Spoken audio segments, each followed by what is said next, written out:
Beetroot நல்லது சாப்பிடுப்பான்னு சொன்னால் யார் தான் கேட்குறா? ஏன் நாம் கேட்டோமா? கிடையாது தானே.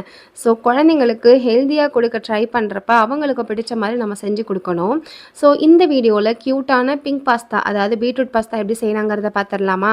அதுக்கு நான் கீன்வா பாஸ்தா எடுத்துக்கிறேன். மைதா பாஸ்தா அவாய்ட் பண்ணிக்கோங்க. இதை வேக வச்சு எடுத்து வச்சுக்கலாம். ஒரு பேனில் பட்டர் சேர்த்து ஸ்க்ரீனை தெரியல இந்த எல்லாமே சேர்த்து நம்ம வதக்கி வேக வச்சு ஆற வச்சு அரைச்சி எடுத்துக்கலாம். சேம் அதே பேனில் நான் கொஞ்சமாக பட்டர், ஆயில், கார்லிக் 2 க்யூப்ஸை கட் பண்ணி போட்டுக்கிறேன்.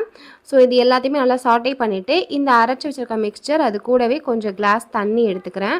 ஒரு அரை கிளாஸ் போல் நான் ஊற்றிருப்பேன். ஸோ இதையும் போட்டுட்டு வேக வச்சுட்டு அது கூட உப்பு, மிக்ஸ்டு ஹர்ப்ஸ் மட்டும் போட்டுக்கிறேன். இப்போ நம்ம இதையும் ஒரு லைட்டாக வதக்கி விட்டுட்டு நம்ம வேக வச்சு எடுத்த பாஸ்தா இருக்குது பார்த்திங்களா, சில் தண்ணி ஊற்றிக்கோங்க. அப்போ தான் உதிரி உதிரியாக வரும். ஸோ இதை நம்ம நல்லா உள்ளே சேர்த்து ஒரு கிளறிட்டு ஒரே ஒரு ஸ்லைஸ் சீஸ் நான் சேர்த்துக்கிறேன் குழந்தைங்களுக்கு அப்படிங்கிறதுனால. கொஞ்சமாக ஸ்ப்ரிங் ஆனியனை மேலே ஸ்ப்ரிங்கிள் பண்ணி விட்டுக்கிறேன்.